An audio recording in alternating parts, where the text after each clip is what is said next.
Hi everyone, time for Wisdom Wednesday. Hope everyone's doing well. Lovely day today.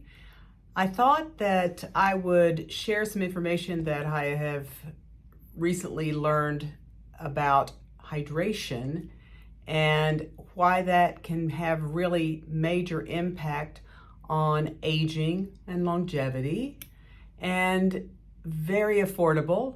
We can all manage to find water to drink. Fortunately, we are in a place where water is abundant. Obviously, it's good to have quality water, but nonetheless, we have found that in study after study after study, hydration has amazing benefits. And there was a recent study that came out just a month ago that was a 30-year look at about 11,000, a little over 11,000 folks from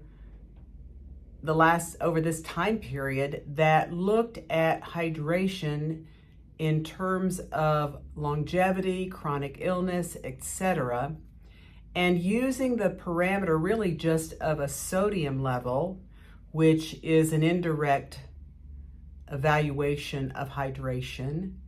We are able to have some predictive value as far as health and wellness goes. It's been fascinating to look through this study and really recognize the fact that when sodium levels go up, it means that there is less fluid there, and so it's a concentration effect that makes sodium levels look higher. And for people with the higher levels of sodium, even though our body knows how to keep it within a reasonable reference range, folks with higher levels and therefore conclusion of less hydration tend to have more issues with chronic illness.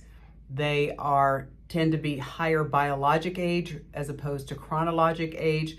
They develop chronic illnesses more frequently and die younger. This is significant, and this is what we are finding in the literature. We know that hydration is important for cellular function. It's important to have enough electrolytes too to move fluid in and out of cells, whether it is along the gut, which is imperative for absorption, but also just all of our cellular function, we need to have enough fluid. And when we do a lot of our testing here in the office with our concierge folks, we do some evaluation of intracellular and extracellular water and looking at hydration issues and trying to get an idea there. But we, of course, whenever we do labs, we also get sodium levels.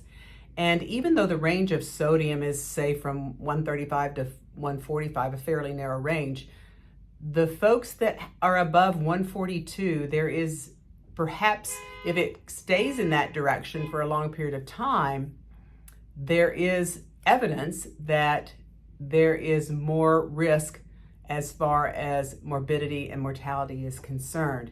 So let's talk about hydration and some of the things that we can do. We also know that for skin health, there's huge benefits in terms of getting oxygen to the surface of the skin, which helps with healing and overall appearance of the skin. That dehydration is very difficult to have an appearance of youthfulness and that dewy looking skin. So having plenty of hydration is important. So when I was listening to this particular podcast recently, the idea was that there was sort of this hydration challenge. And if you go to the store today, you're seeing all kinds of IV type hydration packets and different types of packets for electrolytes, etc. But the problem with a lot of those is that they come with a lot of sugar. So this particular program this hydration challenge was set up so that first thing in the morning, you drink water, 16 ounces of water with either this electrolyte solution, or you put lemon juice and a little bit of Himalayan sea salt in there just to get some solute and water going prior to getting coffee. Now, for some of you, that may be a little challenging. For me, that's a little challenging. And I thought, I'm going to try this for a month and just see how this tends to affect my overall wellness and feeling of getting enough fluid in, but also does it help me stay focused? Does it help my body work better? Am I seeing improvement? A lot of people see improvement in their depth and quality of sleep, being hydrated well enough. A lot of people have improved bowel function. Certainly skin health is a lot improved with adequate hydration. And for each of us, this is different. We're not all the same where hydration is concerned.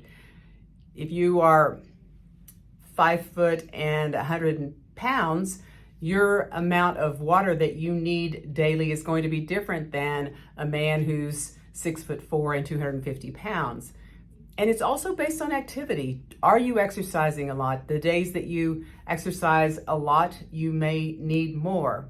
But the idea behind this hydration challenge is that you start with 16 ounces of water, at least that much prior to having any coffee or tea, and then continuing throughout the day to get a significant amount. Now, many people use the amount of ounces of water that's half of your weight in pounds.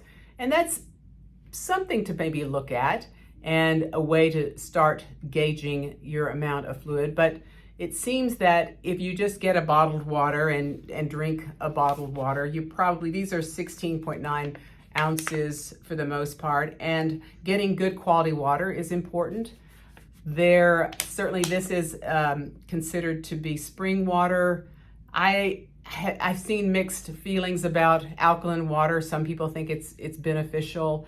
A lot of others would say, well, it's going to go in the stomach, which is an acidic environment. Does that make a difference? Honestly, I haven't looked at all the literature to know that, but I do know that it's important to get quality filtered water to get started with. And so if you have water filters, that's great. If not, then you can certainly get water that is a lot cleaner than just what we're going to get out of our tap. And if you want to check your tap water, the Environmental Working Group, the EWG.org, you can put in there and you can put in your zip code and see exactly how clean your water is. So that's one way to do it. But getting enough water is going to probably look somewhere between 60 and 100 ounces a day.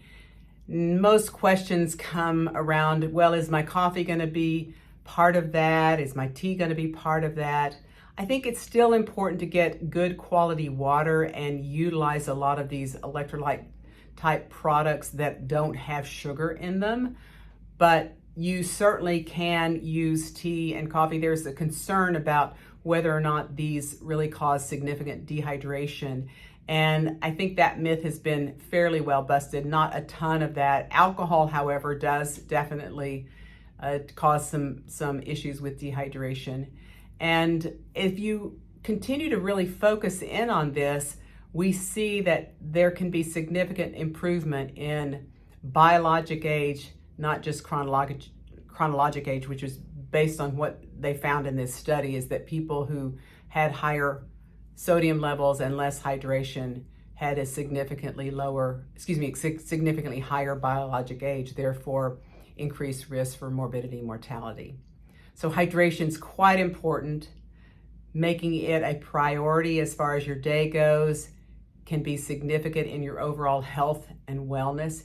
It doesn't cost you anything to do this. It's not another pill you have to swallow or another type of procedure or anything like that. It's just simply getting enough hydration, and it's a simple thing to do. You should continue to do this as you age. We know that getting older and older, it affects having less and less hydration. I know for a lot of aging people, having to get up and go to the bathroom becomes more and more of an issue. But as you get dehydrated, you have more and more gut issues and more biofilms that occur where the microbiome just overgrows with bacteria that are not as healthy, and that this causes increases in what we call lipopolysaccharides, which then can affect the brain, but it also affects what's happening in the bladder, and urinary tract infections become more predominant. So hydration really continues even into significantly older folks as well. So we need to encourage our parents and our elderly population to stay hydrated, even though it's challenging to have to mobilize and empty bladders. But it definitely has a difference, it makes a difference as far as health and wellness is concerned. So hopefully I've given you some information that is beneficial. The studies are very positive about staying hydrated, not just, for those of us that have done a lot of weight loss programs, they always use a lot of water, but it's not just for that, it's really for overall health and wellness. And as we've talked about, it reduces your risk for chronic disease, it reduces your risk for inflammation, for cellular senescence, it really helps cellular function work better. So I think that hopefully I've convinced you that it's more than just about filling the gut and not wanting to eat quite as much. It's not just a weight loss program either. Hope you all have a great week, and we'll talk again next week.